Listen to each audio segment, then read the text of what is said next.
Hey, welcome back to another video. This time we're talking IDW Sonic the Hedgehog. That's right, it's been another year with the second major US created Sonic comic, which means it's time to check in and see how things have progressed since the last video I made on this series. When we last left off, the book seemed to just about be winding down the Metal Virus saga, a storyline that had been going for about a year at the time of my last video. I don't recall if I touched on it in that, but right about then was when I was starting to get a little fatigued with that arc. It was good, don't get me wrong, but it was getting a mite repetitive, with each couple issues largely following a structure of get close to a cure or other good thing, followed by sudden upset that infects a bunch of people, and then looping back around, so I was pretty much ready for it to end. Thankfully, it didn't last much longer, and this past year has been largely Metal Virus free. The aftermath of the saga saw Sonic being transported to Blaze's dimension with amnesia, which honestly was kind of pointless, all things considered. There were only 2 issues that even featured this plotline, and the second one is where it gets resolved, so it's really only in 1. Nothing's really done much with it outside of having Sonic act weirdly roguish and vaguely snobby, and I'm just left wondering why it happened at all. There hasn't really been much in the way of a huge, epic storyline since the Metal Virus saga wrapped up, which I'm quite thankful for, really. While constantly shifting plots and new major threats are obviously a good thing, this was a pretty big storyline, and taking a good while to cool down and have small stuff like a chow race run by an abusive possum who gets his face kicked in gives the audience, and the characters really, some time to breathe and not worry about something ultra horrible happening every 5 seconds. That's a lesson I really wish Ruby would learn right about now. Now, the biggest thing that happened in the last year has been the change in writer. For basically 15 years, since way back in the Archie days, Sonic comics have been written by Ian Flynn. This stuck even into the IDW book, to the relief of most fans, I would say. But as of issue 33, Evan Stanley is now in charge of writing duties. Evan Stanley is no stranger to Sonic comics, having contributed artwork in the last years of the Archie series, as well as throughout the IDW run, but she's also been doing her own fan comic called Ghosts of the Future for a number of years. She's even written for the main book prior to this, having written the Sonic Universe arc The Silver Age and the Sonic Boom episode 3 Men and My Baby. All of those are pretty great, so while it was a bit odd to think that Ian Flynn wouldn't be at the helm anymore, I was never worried about a drop in quality. And while we're still early into her run as a writer, with the 6 issues we do have at the time I write this script,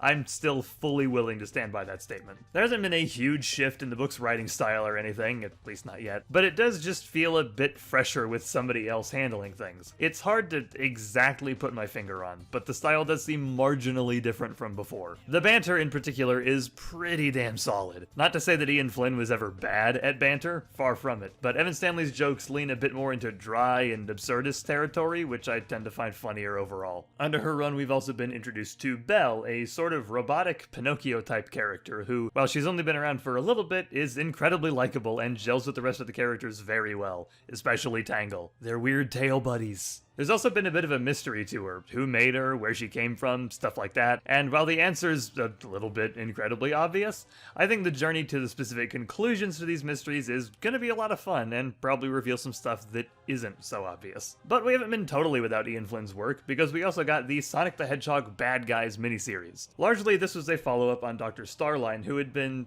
let's say, taken out of the picture for the back end of the Metal Virus saga, and as the title implies, it also gives other villains a chance to shine. So, while it featured regulars like Starline and Zavik, who also ended up being a major part of the Metal Virus saga, it also brought back Mimic from the Tangle and Whisper miniseries, and Rough and Tumble, who were pretty much completely absent from the Metal Virus saga, since they were a bit busy being trapped in a huge pit and infected with the virus themselves. It's not really a required reading, but it does set up Starline's return in the main series, which sorta comes out of nowhere if you didn't read this, like I hadn't until a couple of weeks before writing this script. I always like attention being put on the non-Eggman villains, and that is precisely what this mini did. Eggman is involved, but he only shows up a couple of times, and the majority of the focus really is on Starline and him getting back on his feet, eventually setting him up as being his own threat, totally separate from his old boss. Hardly a mind-blowing series, but still very much worth a read. Plus, Mimic is totally ready to stab Starline to death in his sleep. But for my money, probably the best thing in the last year of the series was the 2020 annual issue. Like the 2019 annual, this was an anthology offering a chance to explore more of the world of the series,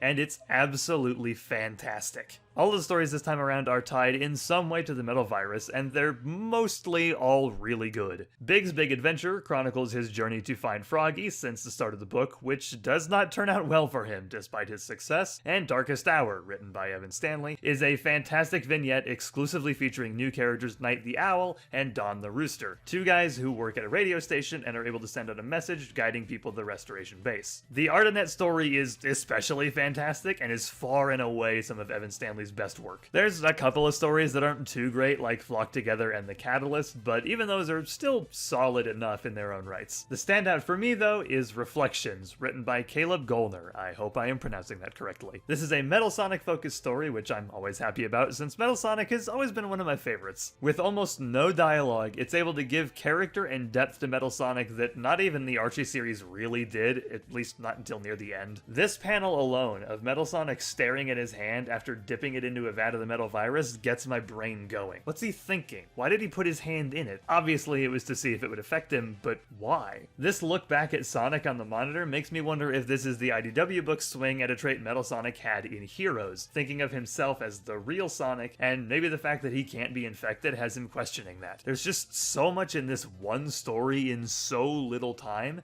and I absolutely love it. This past year the book has probably been my favorite so far, if I'm being completely honest. Finally being out of the Metal Virus saga has been a relief, and Evan Stanley taking over as head writer has given the book this different feel to it, something that just seems more fun. And as we move into the 4th year and see things like the 30th anniversary special, it seems like the IDW series is still going to be going strong for the foreseeable future. Like I say at the end of all of these, if this book interests you even a little, please give it a read. You can get single issues or even full trades on services like Comixology for basically no money, and they are the best way to get actual stories and character out of the Sonic universe at this point. That's all for now, and I will see you guys next time.